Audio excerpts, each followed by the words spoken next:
introducción quiero comentar que Jesús vino, esto no lo van a encontrar en el PowerPoint, pero Jesús vino en su primera venida como el Cordero de Dios. Eso tengámoslo en cuenta. Cristo vino manso, vino humilde, con un corazón lleno de gracia, un corazón lleno de humildad, de verdad, para dar su vida en pago por nuestros pecados. Cristo fue crucificado, humillado, vituperado y despreciado entre los hombres, dice la Biblia, ¿verdad? Eh, entonces sí lo tienes. Estoy viendo que sí lo tienes, gracias a Dios. Entonces síganme desde el PowerPoint, por favor. Qué bueno que sí está esta introducción también. Bueno, fue crucificado, humillado, vituperado y despreciado entre los hombres. Pero también hay que entender que, aunque Cristo se le llamó varón de dolores, rechazado como el Mesías de su pueblo, el pueblo de Israel, Cristo prometió regresar, ¿verdad? Y la Biblia dice que Cristo ya no iba a regresar como un cordero, ya no iba a regresar eh, sanando, amando, abrazando, levantando, resucitando de los muertos, sino que la segunda venida de Cristo va a venir ahora como el león de la tribu de Judá. Dice la Biblia, para juzgar al mundo, ya no manso y humilde de corazón, sino como un conquistador a reclamar, ¿verdad?, su herencia y el mundo que le pertenece. Pero antes de la segunda venida física de Cristo al mundo, la Biblia también nos habla de que Cristo va a venir antes de su segunda venida en las nubes para llevarse a su iglesia, lo que es el arrebatamiento. Entonces, hay que entender que la Biblia nos enseña que Cristo viene a la tierra tres veces, ¿verdad? Viene primero a morir como un cordero, luego vienen las nubes a recoger a su iglesia antes de que los juicios caigan sobre la humanidad. Primera de Tesalonicenses 4, 16 al 17. Y la tercera, pues es la que vamos a estudiar el día de hoy. En esta, en su segunda venida, que se llama la segunda venida, aunque es la tercera vez, se le llama la segunda venida, dice la Biblia que descenderá del cielo a la tierra con sus santos para conquistar a sus enemigos y establecer su reino milenial. Si hay algunas cosas que menciono no están, apúntenlas por favor, pero vamos a seguir y continuar. Este pasaje que vamos a estudiar esta noche concluye el final de la humanidad porque Jesús viene para finalizar lo que también podríamos llamar la Tercera Guerra Mundial o la batalla del Armagedón, donde todos los ejércitos de las naciones se reúnen para tratar de destruir a Israel. Y esta es la escena de este evento futuro sangriento, donde se llevará a cabo la última de las guerras que se han llevado durante toda la historia del mundo. Esta guerra aún no ha sucedido, va a suceder a final de la gran tribulación. Este es el final de la batalla que se llama del Armagedón y la guerra final y climática de la historia humana, la cual culmina con la segunda venida de Jesucristo. Esa es la batalla que destruirá toda la humanidad sobre la tierra o la mayoría de la tierra, la batalla que culminará con el establecimiento de la justicia de Dios en este mundo, y será el mismo Señor Jesucristo quien va a pelear esta batalla. Aquí se retrata a Cristo como un vencedor. Y en estos primeros 6 versículos se describe, no se describe ninguna acción, solo se ofrece un retrato, lo que estudiamos la semana pasada, de cómo se verá el Señor Jesucristo y cuando regrese a este mundo como un guerrero o como el conquistador del cielo. Entonces, vamos al versículo 11 y vamos a ver en primer lugar a Cristo como conquistador. Se menciona a Cristo como conquistador. Bien, vamos al versículo 11 y al versículo 12. En estos dos versículos que los iré desarrollando, se simboliza a un caballo blanco. Vean lo que dice el versículo 11, eh, 19:11. Entonces vi el cielo abierto y aquí un caballo blanco, y el que lo montaba se llamaba Fiel y Verdadero, y con justicia juzga y pelea. Dice, sus ojos eran como llama de fuego, y había en su cabeza muchas diademas,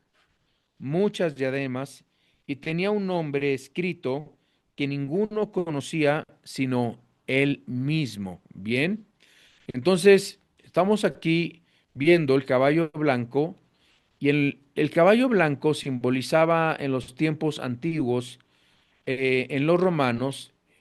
Yo creo que cuando eh, Juan escribió esto, pues tenía en su mente la imagen y las figuras de los soldados romanos triunfantes que entraban a Roma, y así como hemos visto en otras películas de Roma, El Gladiador, el 1 y el 2, cómo entraban los emperadores romanos o los conquistadores en un gran caballo blanco, simbolizando el triunfo, la victoria. Así que Cristo, ¿verdad? Entra así como un conquistador para celebrar la victoria. Y se menciona a Cristo y se le dan algunos nombres. El primero que se le da es a Cristo y se le llama como fiel.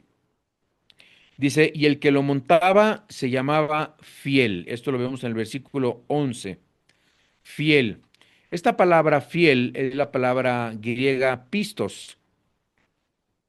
Y esta palabra significa digno de confianza, digno de confianza, leal y confiable. Bueno, sabemos que Jesús es la única persona en el universo a quien nosotros podemos confiar totalmente en nuestra vida y totalmente en nuestra salvación. Él es el camino, Él es la verdad, Él es la vida, y nadie llega al Padre si no es a través de Cristo. Ahora, el Señor Jesucristo advirtió que en su segunda venida, Cristo, repito, ya no vendría como un corderito, sino vendría a juzgar al mundo, y podemos confiar que Cristo lo va a hacer, como lo vamos a ver en los versículos más adelante. El segundo nombre que se le da a Cristo, que es el que está en este caballo blanco, recuerden que no es el mismo caballo blanco de los cuatro jinetes del Apocalipsis. El de los cuatro jinetes del Apocalipsis es el anticristo. Este sí es Cristo de verdad. Se le escribe también a Cristo, a este caballo blanco con su jinete, se le menciona como el verdadero. Vean lo que dice, y el que lo montaba se llamaba fiel y verdadero, y con justicia juzga y pelea. Bien, esta palabra es aletinos, aletinos. La palabra aletinos significa la verdad única, la verdad absoluta, la realidad contrastada con la apariencia o con lo temporal. Cristo lo dijo, yo soy la verdad, ¿verdad?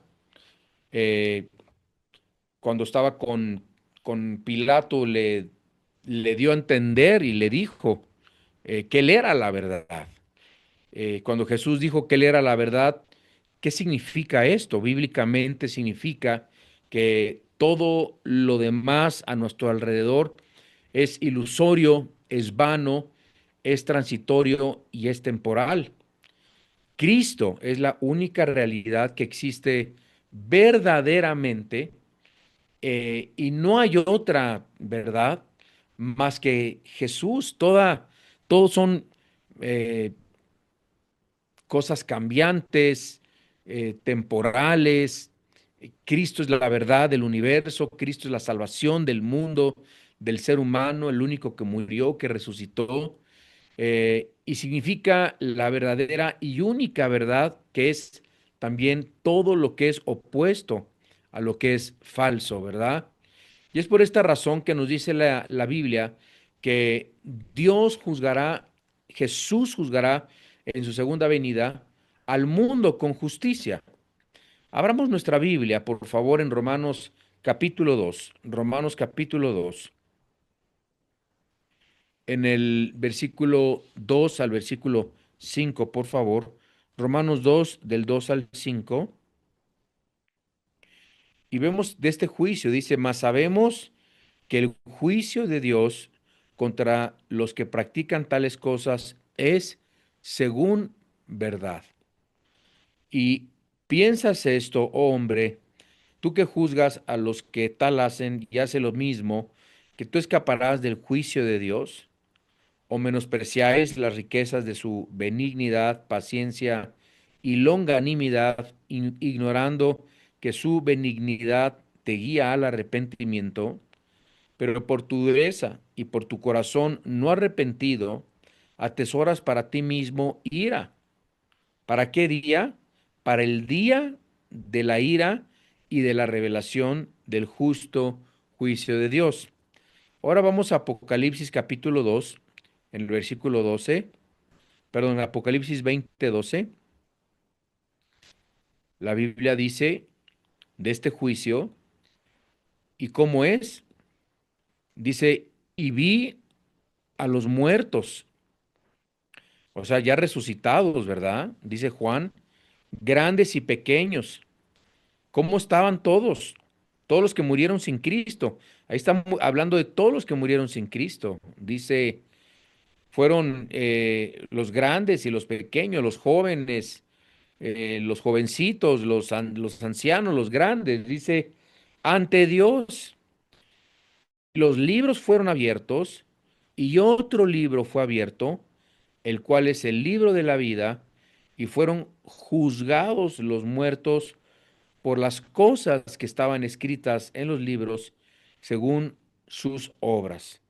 ¿Y qué pasó después? Dice, y el mar entregó los muertos que había en él, y la muerte y el Hades entregaron a los muertos que había en ellos, y fueron juzgados cada uno según sus obras.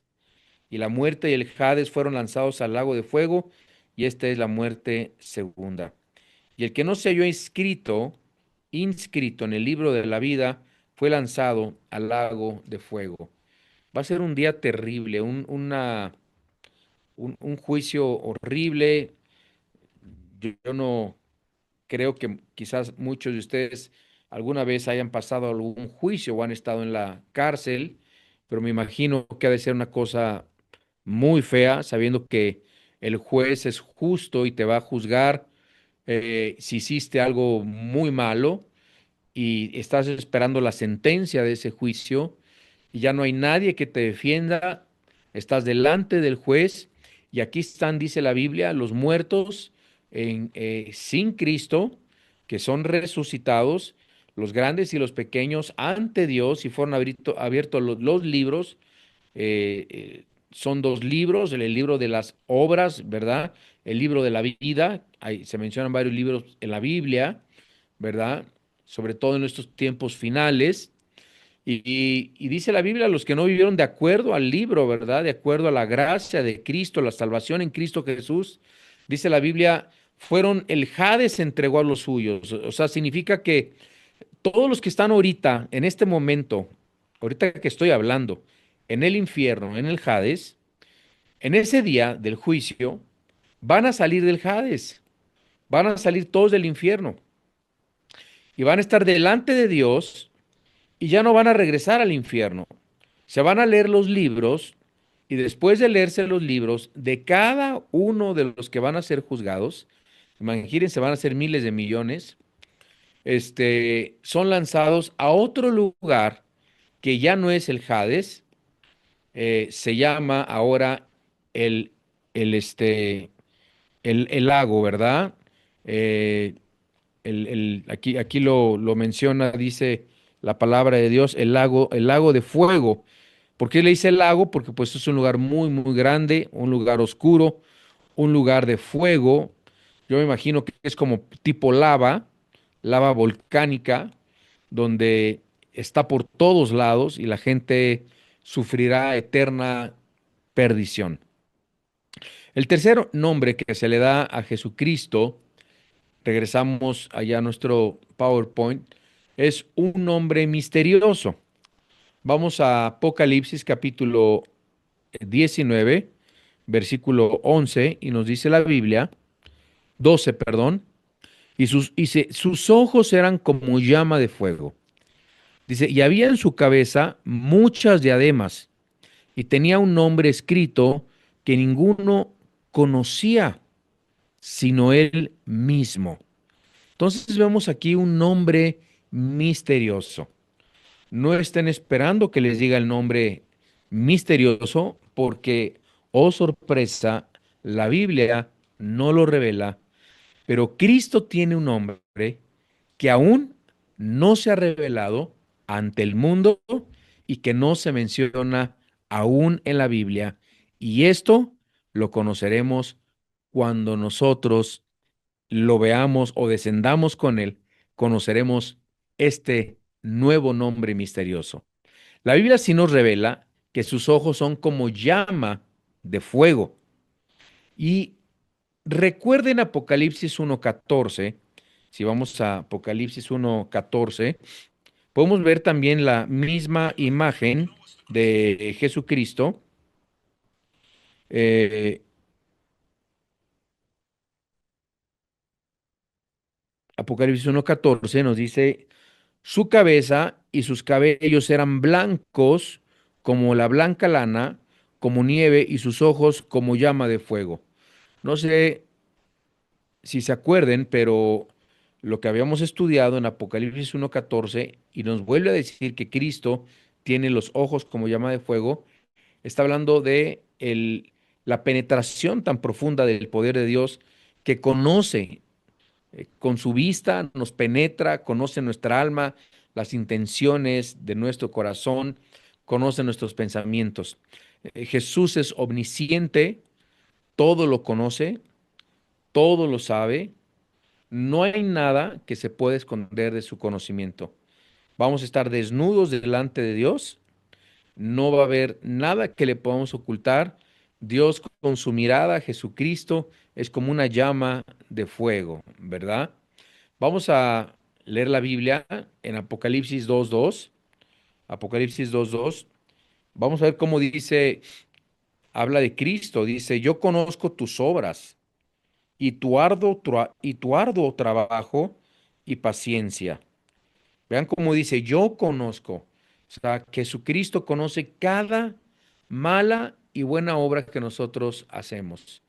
Luego tenemos Apocalipsis 2:9, que nos dice, yo conozco tus obras y tu tribulación y tu pobreza, pero eres rico, pero tú eres rico.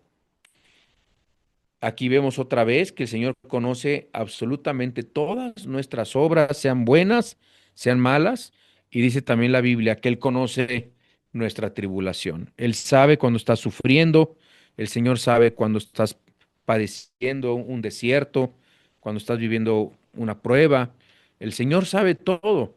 Y lo tenemos también en el versículo 13, que dice, yo conozco tus obras. ¿Cómo dice la palabra?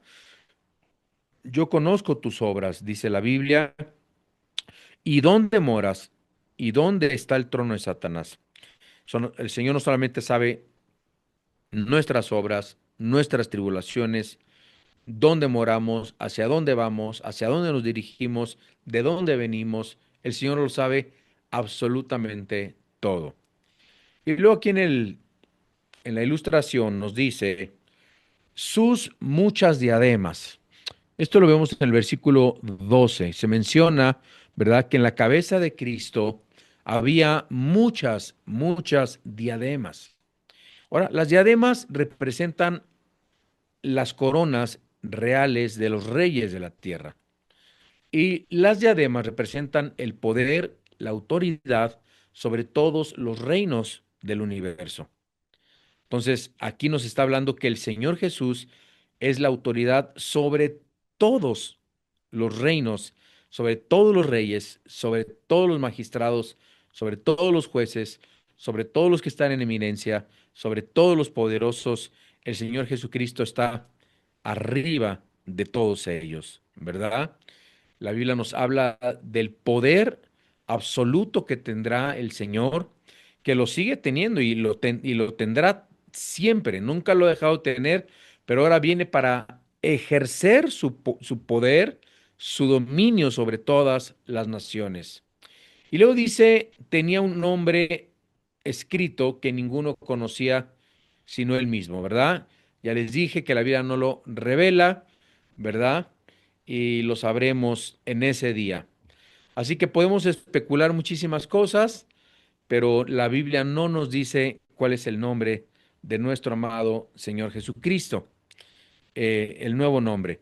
Vamos ahora a Apocalipsis capítulo 19 y vamos a leer el versículo 13. Dice la Biblia, y estaba vestido de una ropa teñida. Vamos a ver cómo es el verbo de Dios. En segundo lugar, Jesucristo es el verbo de Dios. Dice, tenía una ropa teñida en sangre y su nombre es el verbo de Dios. Bien, ¿qué nos muestra este versículo? Aquí la palabra verbo es la palabra logos. Logos. Vamos abriendo nuestra Biblia en Juan 1:1 porque nos da también mucha revelación con respecto a lo que es este nombre. La palabra verbo es logos, que significa la palabra viviente, es un nombre que se le da en la Biblia a Jesús. Y nos dice en Juan capítulo 1, versículo 1, dice, en el principio era Cristo, logos, la palabra viviente. Eso significa la palabra logo, la palabra viviente. Dice, en el principio era el verbo, y el verbo era con Dios, y el verbo era con Dios. Este era en el principio con Dios. Vemos que aquí se menciona al verbo como separado de Dios, como una persona diferente a Dios, pero siendo Dios. ¿Por qué decimos que Cristo aquí es Dios? Vean lo que dice el versículo 3. Todas las cosas por Él fueron hechas. Pues no dice la Biblia que Dios creó los cielos y la tierra. Bueno, que aquí también nos está diciendo que Cristo creó todas las cosas y sin Él nada de lo que ha sido hecho fue hecho, ¿verdad? Y si vemos hasta el versículo 14, dice, y aquel verbo, ya vieron Juan 1:14, dice, y aquel verbo fue hecho carne. ¿De quién está hablando? De Cristo. Entonces, verbo significa Cristo, la palabra viviente. Dice, y habitó entre nosotros, y vimos su gloria, gloria como del unigénito del Padre, lleno de gracia y de verdad. Los testigos de Jehová, de una forma eh, herética, cambiaron Juan 1:1. ¿Sabían ustedes? Por ejemplo, la Biblia de los testigos de Jehová dice así, en el principio era el verbo, y el verbo era con Dios, y el verbo era un Dios. Vaya, vaya, vaya, un Dios. O sea que Cristo era un Dios de tantos dioses. Pero bueno, ni tan inteligentes son porque la deidad de Cristo no solamente se demuestra con Juan 1:1, hay cantidad de versículos en el Nuevo Testamento, en el Antiguo Testamento, donde se menciona a Dios Padre y Dios Hijo como personas de la Trinidad, ¿verdad? Con distintas personalidades, pero con la misma deidad. Entonces regresamos a Apocalipsis y nos dice en Apocalipsis y nos habla de este verbo que es Jesús, el Señor Jesús es la misma palabra, la palabra de Dios encarnada. Pero aquí en este versículo notamos que dice que su ropa estaba teñida en sangre. O sea, él no bajó con su ropa teñida en sangre, sino que como que se tiñe su ropa de sangre. Y esto nos habla de que es como representando la sangre de todos sus enemigos, mas no su sangre redentora que derramó en la cruz del Calvario. Es una sangre diferente, no es la sangre de Cristo hecho carne derramada en la cruz del Calvario. Entonces, y de hecho vamos a ver otros versículos que nos habla de que Cristo pisa el lagar, así como se pisan las uvas para que se haga el jugo de la uva. Cristo cuando desciende en el caballo blanco, estamos hablando que Él está descendiendo cuando están todos los ejércitos del anticristo eh, unidos en contra de Israel. Y en ese momento, cuando Cristo desciende, los cañones de los tanques y de los aviones y de todo se dirigen en contra de Cristo y en contra de usted y de mí. Porque vamos, lo voy a demostrar más adelante, que los que vamos con Cristo en ese caballo blanco acompañándolo, somos todos nosotros. ¿Cuántos dicen aleluya, gloria a Dios? ¿Verdad? Jesús conquistará a sus enemigos con la palabra de su boca. Y Jesús no tiene que disparar un arma, Jesús no viene con una flecha y un arco, como lo vemos en los cuatro jinetes del Apocalipsis, que está un jinete con arco, pero sin flecha. Cristo no. Cristo los va a destruir con la palabra de su boca. La misma palabra creadora que hizo los cielos se convertirá en la palabra destructora de sus enemigos. En Isaías capítulo 63 tenemos un versículo muy interesante. En el versículo 3 nos habla de este momento en el tiempo que estamos nosotros ahorita estudiando. Y dice así, he pisado yo solo el lagar. El lagar es donde se pisan las uvas. Y de los pueblos nadie había conmigo. Los pisé con ira y los hollé con mi furor, y su sangre salpicó mis vestidos y manchó todas mis ropas. Muy, muy interesante este versículo tan profético de Isaías. En tercer lugar, vamos al versículo 14 de Apocalipsis 19 y vamos a descubrir el líder de los ejércitos celestiales. El líder de los ejércitos celestiales. Y dice el versículo 14, y los ejércitos celestiales, vestidos de lino finísimo, blanco y limpio, le seguían en caballos blancos.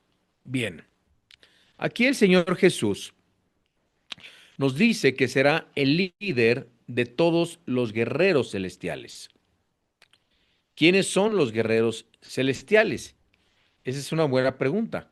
¿Quiénes son estos ejércitos? Del griego estrateuma oranos. Pero la palabra que nos da toda la evidencia de quiénes son es la que dice, y notamos que están vestidos de lino fino, finísimo, blanco y limpio. Y no se acuerdan la semana pasada que estudiamos que estábamos en las bodas del Cordero y estaba vestida la novia de lino fino, la iglesia, y resplandeciente, ¿sí se acuerdan? A ver, vamos al capítulo 19, versículo 8 de Apocalipsis. Dice, y a ella, a su esposa, ¿verdad? A ella se le ha concedido, vamos a ver el versículo 7, dice, gocémonos y alegrémonos y démosle gloria, porque han llegado las bodas del Cordero y su esposa se ha preparado, que es la iglesia, ¿verdad? Y a ella se le ha concedido, ¿cuál es la vestimenta de la iglesia que se casa con Cristo? Que se vista de lino fino, limpio y resplandeciente, porque el lino fino es las acciones justas de los santos. Y ahora vemos que en el versículo 14 nos dice que los ejércitos celestiales están vestidos de lino fino. Entonces significa que no mucho tiempo después de esta gran fiesta que ya hablamos la semana pasada y que ya la pueden encontrar en YouTube, por cierto, en mi canal de Alan Alducin, y quieren saber de la descripción de las bodas del Cordero, de eso hablamos toda la hora la semana pasada. Será bueno que lo vieran, es la conferencia número 40, la 41, ahorita estamos en la 42, y está hablando de esa fiesta, y después de esa fiesta, ¿verdad? Descendemos con Cristo, ¿verdad? Dice aquí, dice la Biblia, y le seguían en caballos blancos. Entonces, todos nosotros, a todos nosotros se nos va a asignar un caballo blanco también, dice la Biblia. No solamente Cristo bajará en un caballo blanco, sino nosotros también con Cristo descenderemos detrás de Cristo, él al frente, en caballos blancos. Imagínense la imagen, ¿no? Ahí la tenemos, la puso Diana, ahí tenemos la imagen, pero van a ser miles de millones de creyentes, de cristianos, ¿verdad? Y dice la Biblia que si leemos la Biblia, estos ejércitos que somos nosotros, estaremos formados por los santos del Antiguo Testamento y los santos también del Nuevo Testamento, el Nuevo Testamento. Y también la Biblia menciona y el ejército de sus santos ángeles. Vamos a ver algunas referencias bíblicas para entender más lo que estamos hablando.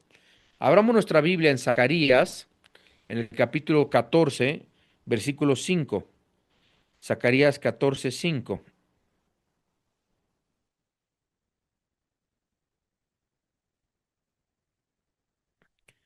La Biblia dice, y huiréis al valle de los montes, porque el valle de los montes llegará hasta Asal. Huiréis de la manera que huisteis por causa del terremoto en los días de Usías, rey de Jehová, y vendrá Jehová mi Dios, y con él todos, ¿qué? Todos sus santos. Vean cómo está hablando también de los santos del Antiguo Testamento y no solamente los del Nuevo Testamento. Vamos a Mateo 25, Mateo capítulo 25, versículo 31. Dice, cuando el Hijo del Hombre venga en su gloria y todos los santos ángeles con él, entonces se sentará en su trono de gloria. Segunda de Tesalonicenses 1:7.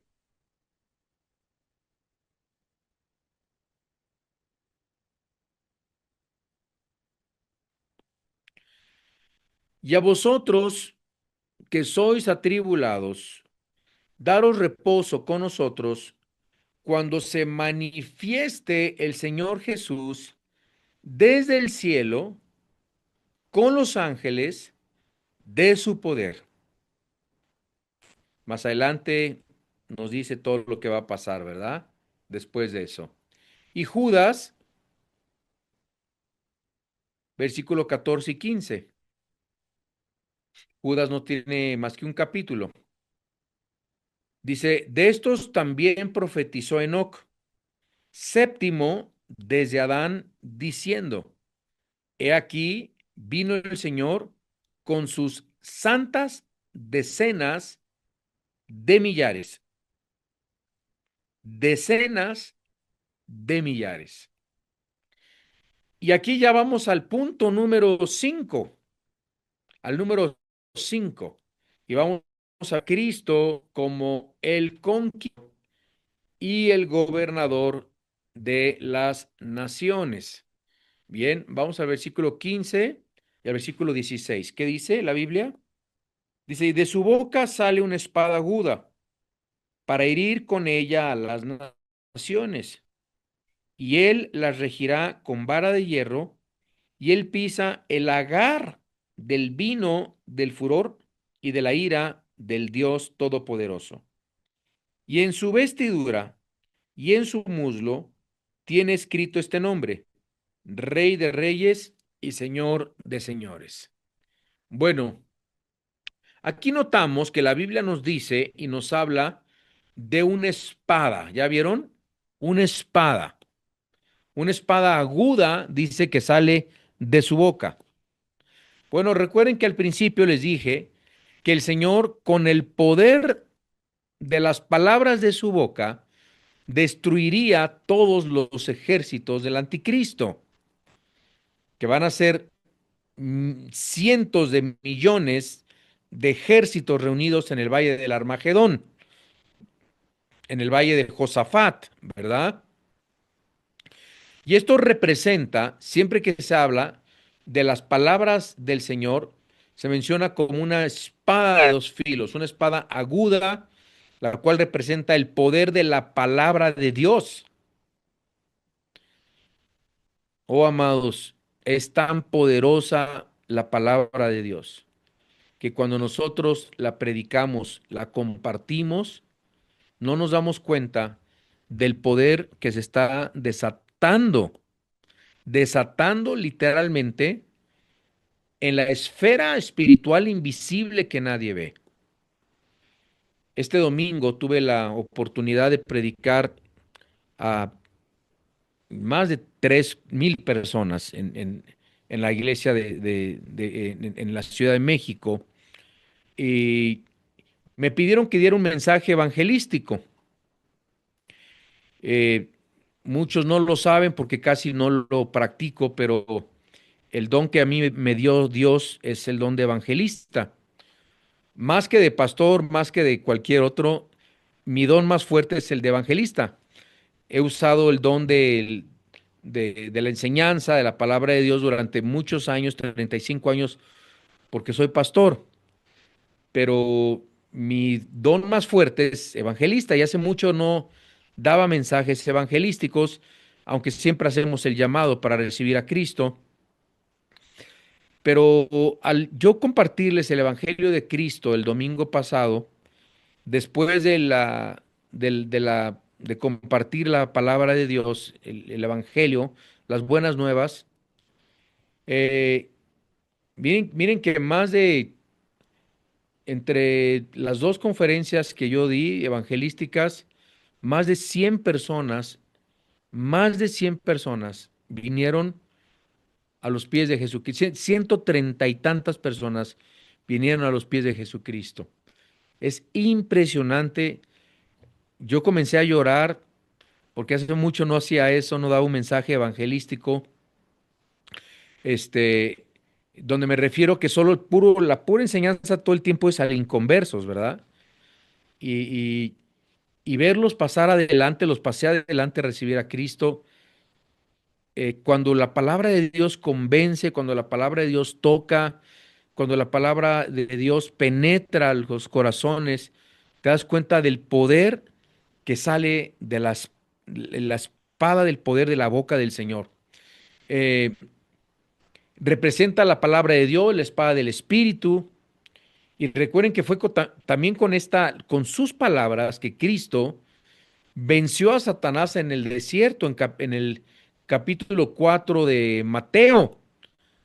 Si recuerdan que le citó la Biblia, Satanás 3 veces a Jesús, y también 3 veces Jesús le citó la Biblia, escrito también está, ¿verdad?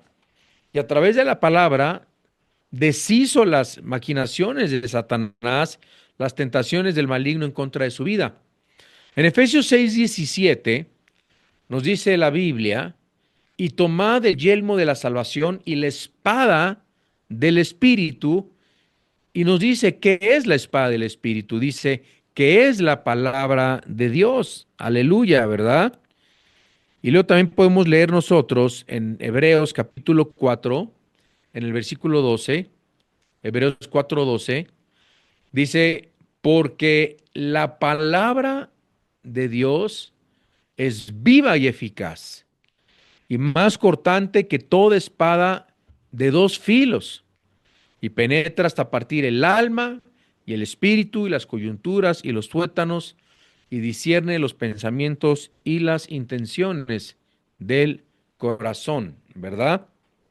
Bueno, regresamos a Apocalipsis 19 y vemos que dice, con la sola palabra de su boca, dice la Biblia, conquistará, castigará y someterá a las naciones bajo su gobierno. Cristo desciende por fin del cielo. Hoy estaba leyendo comentarios de algunas personas que me han escrito en mis redes y decía, ay, hay una cosa que yo solamente hago, ya nada más estoy esperando cada día que el Señor venga por nosotros, ¿verdad? Y está bien, pero hay que seguir trabajando, hay que seguir estudiando, eh, hay que seguir sufriendo este, en la tierra, en fin, ¿verdad? Pero vemos que también el Señor será el instrumento que consumará la ira de Dios. Y finalmente termino, porque dice el versículo 16, que será reconocido Jesús finalmente como el Rey de Reyes y Señor de Señores. Por fin, digo, siempre lo ha sido. Vean lo que dice Filipenses 2:9. Esto no va a ser algo que sucederá, siempre lo ha sido. En Filipenses capítulo 2, versículo 9, dice la Biblia, dice, por lo cual también Dios le exaltó hasta lo sumo y le dio un nombre que es sobre todo nombre, para que en el nombre de Jesús se doble toda rodilla de los que están en los cielos y los que están debajo de la tierra, y toda lengua confiese que Jesucristo es el Señor para gloria de Dios Padre. En Apocalipsis capítulo 1, versículo 5,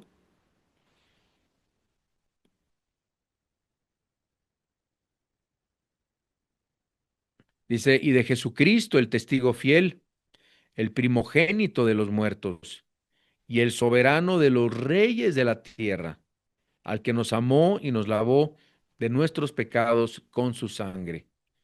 Apocalipsis 17, versículo 14. Pelearán contra el Cordero, y el Cordero los vencerá, porque Él es Señor de señores y Rey de reyes, y los que están con Él son llamados y elegidos fieles. Y finalmente, 1 Timoteo capítulo 6, versículo 15. Dice, la cual a su tiempo mostrará el bienaventurado y solo soberano, Rey de reyes y Señor de señores. Quiero cerrar haciendo una oración por todos ustedes.